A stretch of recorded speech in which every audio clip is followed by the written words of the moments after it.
Bismillahirrahmanirrahim. Assalamualaikum warahmatullahi wabarakatuh. Selamat pagi soli-soliha. Oke, alhamdulillah hari ini kita sudah memasuki tema baru, yaitu tema 8 yang berjudul daerah tempat tinggalku. Masya Allah, tidak terasa ya, sebentar lagi teman-teman akan mengikuti EHB dan bersiap ke kelas 5. Terima kasih teman-teman yang telah berjuang selama ini di kelas 4, yang telah bersinergi selama di kelas 4. Masya Allah, bersama kangen banget sama teman-teman, pengen belajar secara langsung, tapi untuk sementara kita harus belajar melalui PJJ. Semoga ini yang terbaik ya teman-teman. Oke, sebelum memulai kegiatan, bersama pengen dengar nih semangat dari teman-teman. Kita tepuk semangat dulu ya. Tepuk semangat. Nah, tapi kan kita belum berdoa. Kita berdoa dulu yuk. Semoga kegiatan kita hari ini diberkahi oleh Allah Subhanahu wa Ta'ala. Ilmu yang akan kita dapatkan menjadi ilmu yang bermanfaat, menjadi ilmu yang bisa menolong kita di akhirat kelak. Oke? Amin ya rabbal alamin. Kita berdoa mulai ya. Bismillahirrahmanirrahim. Raditu billahi rabba wa bil islami dina wa bi muhammadin nabiyya wa rasulah. Rabbi zidni ilma warzuqni fahma. Amin ya rabbal alamin. Oke, terima kasih teman-teman yang telah berdoa. Semoga kegiatan kita hari ini diberi kemudahan oleh Allah, dan juga ilmu yang kita dapatkan menjadi ilmu yang bermanfaat. Amin ya rabbal alamin. Nah, kita tepuk semangat ya. Tepuk semangat. I'm the best. You are the best. We are the best. Go go yes. Allahu Akbar. Oke, selanjutnya kita ke pembahasan.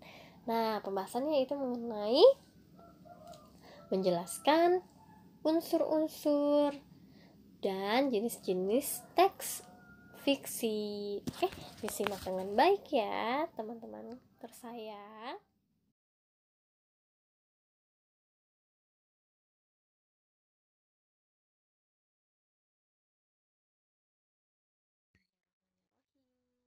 Oke teman-teman, hari ini kita akan membahas mengenai menjelaskan unsur-unsur dan jenis-jenis teks fiksi. Itu kita memasuki tema baru ya, tema 8 dengan judul daerah tempat tinggalku. Nah, pembahasan hari ini mengenai apa tadi? Ya, mengenai menjelaskan unsur-unsur dan jenis-jenis teks fiksi ya. Jadi teman-teman diminta untuk menjelaskan unsur-unsur yang ada di dalam teks fiksi dan juga jenis-jenis teks fiksi itu apa aja. Oke, untuk lebih jelasnya mohon disimak dengan baik ya, Solih-Soliha kelas 4. Oke, selanjutnya adalah tujuan pembelajaran. Nah, di pertemuan hari ini bersama harapan teman-teman dapat menjelaskan pengertian teks fiksi itu apa. Terus, teman-teman juga bisa menjelaskan unsur-unsur dari teks fiksi, dan teman-teman juga dapat menjelaskan jenis-jenis teks fiksi itu apa aja. Jadi ada 3 tujuan pembelajaran hari ini ya. 3 tujuan yang harus teman-teman capai, yaitu pengertian teks fiksi, unsur-unsur teks fiksi, dan jenis-jenis dari teks fiksi.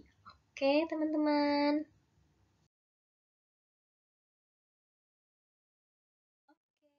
Kita ke bagian yang pertama, yaitu pengertian teks fiksi. Nah, kira-kira teman-teman di semester 1 sudah sempat dibahas ya mengenai teks non-fiksi. Ada 2 jenis ya, ada teks fiksi dan non-fiksi. Kalau teman-teman paham ya contoh teks non-fiksi itu apa?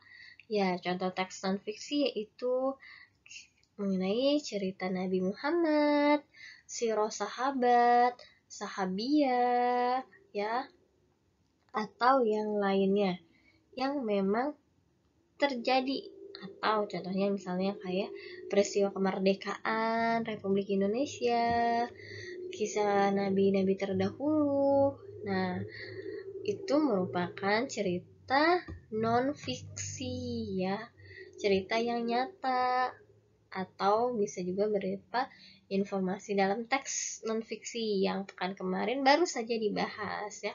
Kalau teks fiksi berarti artinya sendiri aja, fiksi artinya tidak nyata, khayalan. Nah, jadi untuk lebih jelasnya kira-kira apa sih pengertian teks fiksi? Kita ke pembahasannya. Oke?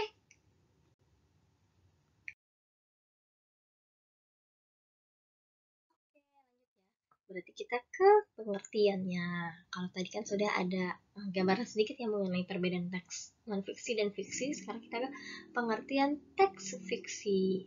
Nah, setiap daerah pasti memiliki cerita rakyat yang menjadi ciri khas suatu daerah tersebut. Misalnya, kayak cerita rakyat dari Sang Furiang, misalnya cerita rakyat dari Jawa Barat. Terus ada lagi Malin Kundang, cerita rakyat dari Provinsi Sumatera Barat. Nah, setiap daerah itu memiliki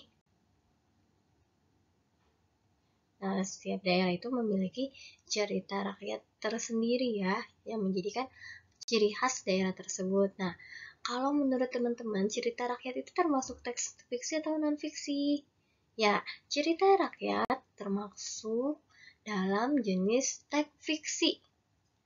Nah, jadi teks fiksi adalah teks yang berisi rekaan atau khayalan yang tidak berdasarkan kenyataan. Nah, jadi teks fiksi yaitu teks yang berisi hanya khayalan, ya, bukan berupa kenyataan. Kayak misalnya Legenda Danau Toba. Apakah itu termasuk teks non-fiksi atau fiksi menurut teman-teman? Silakan teman-teman jawab dengan mengirimkan komentar di channel YouTube kelas 4. Oke? Apa tadi soalnya? Ya, silakan teman-teman jawab. Kalau misalnya cerita Legenda Danau Toba termasuk teks fiksi atau non-fiksi. Oke?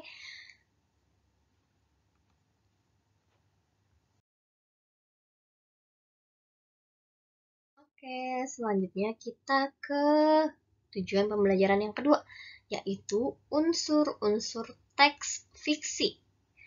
Ada apa aja sih unsur-unsur yang terdapat di dalam teks fiksi? Apakah sama dengan yang terdapat di dalam teks non-fiksi? Mari kita simak.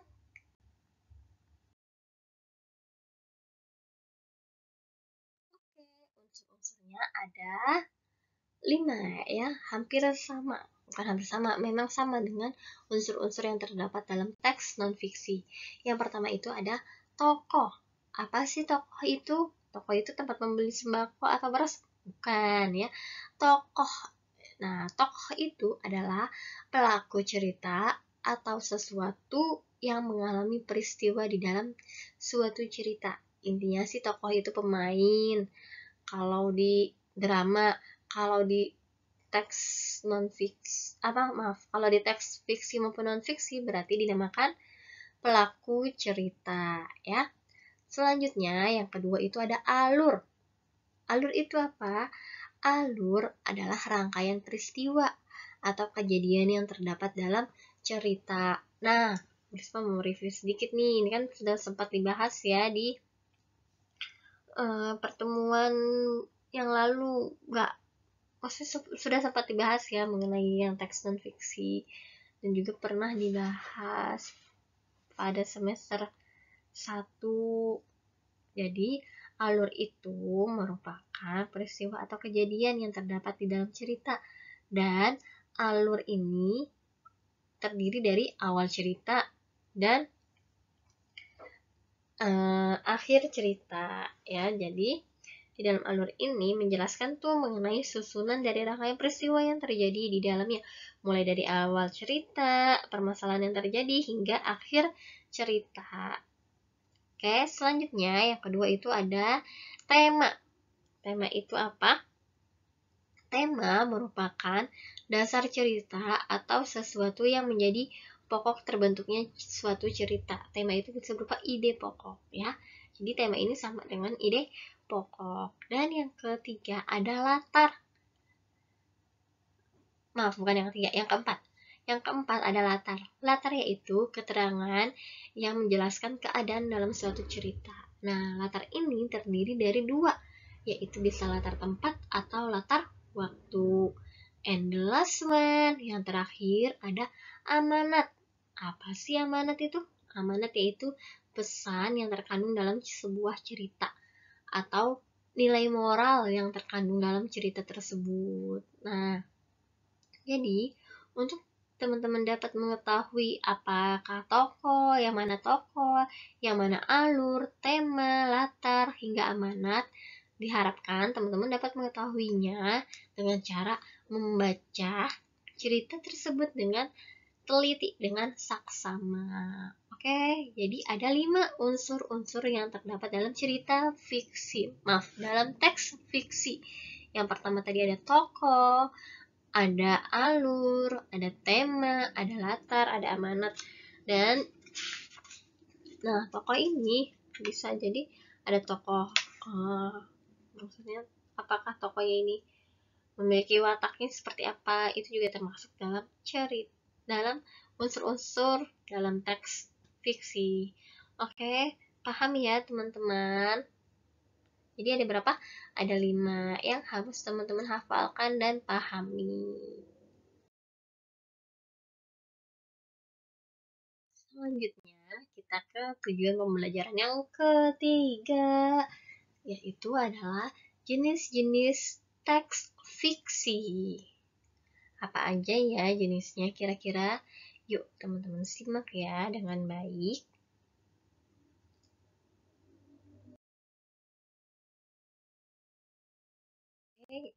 Di awal tadi kan sudah dibahas sedikit mengenai cerita rakyat ya.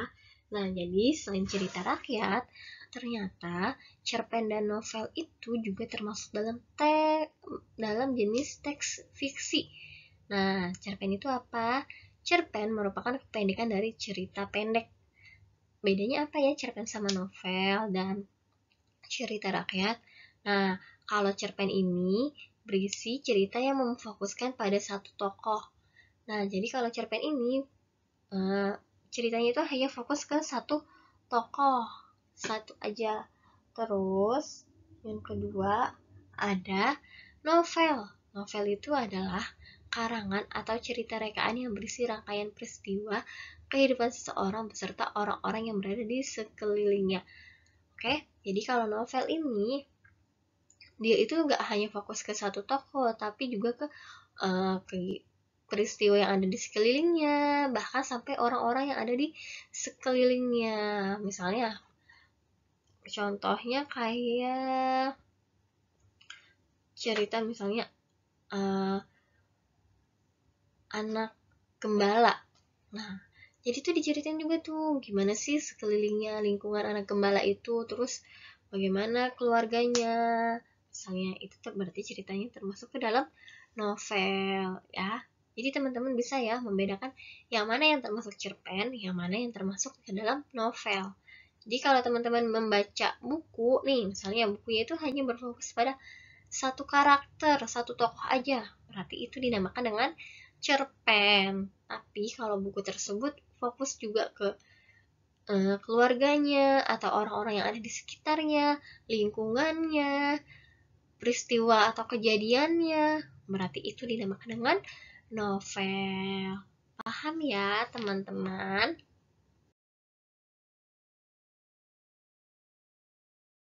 Oke, selanjutnya jenis-jenis teks fiksi yang lainnya ya.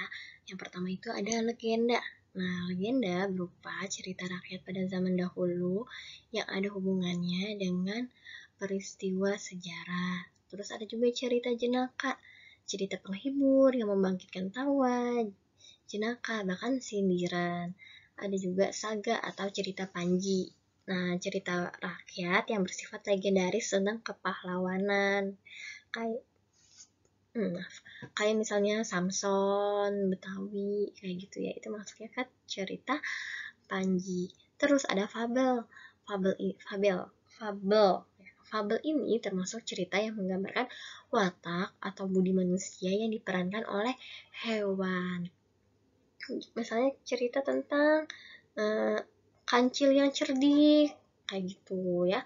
Ada juga namanya mite. Mite ini merupakan cerita yang mempunyai latar belakang sejarah, dipercaya oleh masyarakat sebagai cerita yang benar-benar terjadi dan dianggap suci.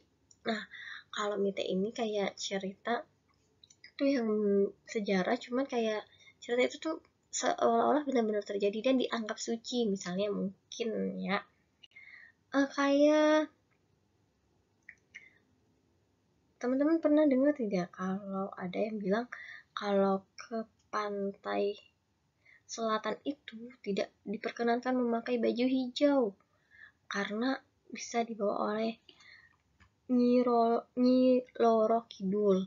Padahal kan itu sebenarnya tidak terjadi ya. Karena apapun yang terjadi itu adalah kehendak Allah, takdir Allah. Jadi nggak ada tuh kalau kita harus ke pantai nggak boleh pakai, ke pantai selatan nggak boleh pakai baju hijau. Itu sebenarnya tidak boleh.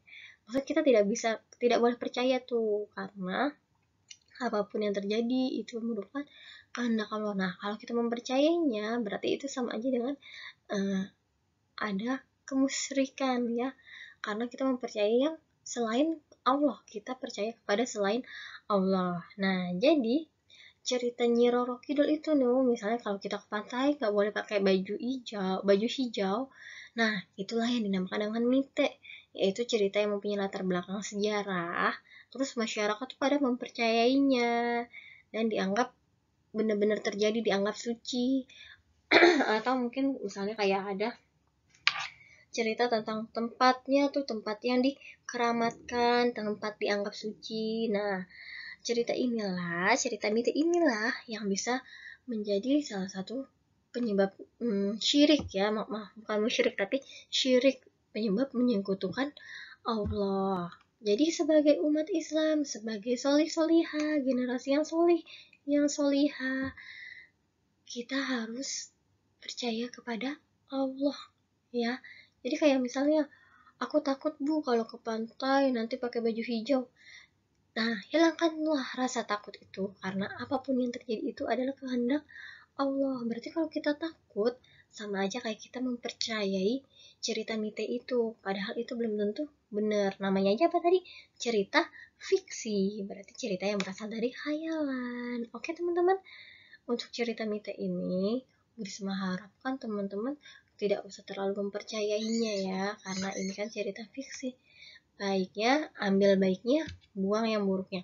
Kalau misalnya kayak tadi kan mengenai pantai selatan atau tempat yang dianggap keramat, kayak gitu.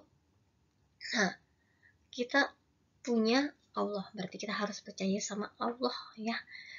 Usahakan tidak mempercayai cerita mite ya, karena sama aja itu bisa menjadi bumbu-bumbu dalam kesyirikan. Oke teman-teman, itu ya. Jadi ada banyak jenisnya ya. Tadi ada legenda, cerita jenaka, cerita saga atau panji, cerita fabel, dan cerita mite. Oke, dipahami, diingat-ingat pengertiannya, perbedaannya apa-apa, diingat-ingat ya teman-teman. Oke teman-teman, di sini ada sebuah teks nih yang berjudul Asal Mula Telaga Warna.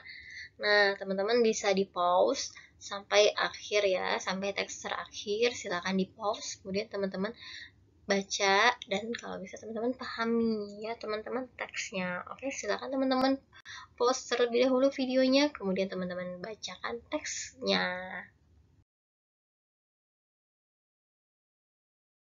Silakan di pause, diberhentikan sejenak videonya, kemudian teman-teman baca ya teksnya.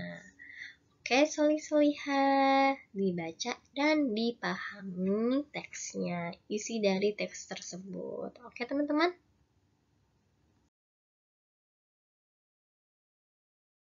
Oke, terima kasih teman-teman yang sudah mempause, memberhentikan videonya sejenak dan membaca teksnya dengan saksama dan teliti. Nah, sekarang teks tersebut merupakan contoh ya. Jadi kira-kira untuk apa ya? Kita ke pembahasan selanjutnya, maksudnya ke teks slide selanjutnya. Oke teman-teman. Oke teman-teman, selanjutnya kita ke pembahasan. Nah, berdasarkan teks tersebut, kira-kira jenis teks fiksi apakah teks yang berisi tadi asal mula telaga warna? Ya, benar. Termasuk jenis teks legenda. Kenapa legenda? Karena teks tersebut berisi mengenai peristiwa atau sejarah. Ya, berhubungan dengan sejarah. Terus tokohnya ada siapa aja sih teman-teman? Ya, ada raja, permaisuri, dan putri. Nah, setelah teman-teman baca, menurut teman-teman, tema dari teks tersebut apa? Temanya itu ide pokoknya apa? Ide pokoknya? Ya, ide pokoknya adalah menceritakan tentang seorang putri atau anak perempuan yang tidak bersyukur ya, dan juga tidak menghargai pemberian dari orang tuanya. Selanjutnya, unsur yang ketiga, yaitu ada latar. Ada latar dibagi dua ya, teman-teman, latar tempat dan waktu. Oke, kalau waktunya di mana? Ya, waktu itu ya adalah Nah, untuk waktu tidak harus selalu menggunakan format hari, bulan, ataupun tanggal, tapi bisa juga misalkan saat matahari terbenam, atau tadi di teks tersebut, di teks yang tadi berisi tentang cerita yang berjudul asal mula telaga warna. Nah, di sini ada latar waktunya. Latar waktu itu bukan pagi, siang, sore, tapi adalah ketika atau saat sang putri berulang tahun. Nah, kalau latar tempat pasti jelas ya berisinya tempatnya di mana. Ya, tempatnya ada di hutan. Selanjutnya kita ke amanat. Amanat itu bisa juga nilai-nilai moral atau pesan yang disampaikan. Amanatnya apa teman-teman? Ya, amanatnya itu kita harus menghargai pemberian orang lain, terlebih pemberian dari orang tua. Oke, yang terakhir ada awal cerita dan akhir cerita. Nah, yang ini silakan teman-teman tulis di buku tulis, wajib dikerjakan ya. Karena Bu Risma ingin melihat nih apakah teman-teman menyimak video pembelajarannya dengan baik atau tidak. Oke, tulis di buku tulis awal ceritanya, gak usah banyak-banyak, boleh 2 atau 3 kalimat saja. Begitu juga dengan akhir ceritanya, boleh 2 atau 3 kalimat saja. Oke teman-teman, silakan ditulis di buku tulis ya mengenai alur ceritanya. Itu awal ceritanya dan akhir ceritanya karena akan dinilai. Oke, teman-teman.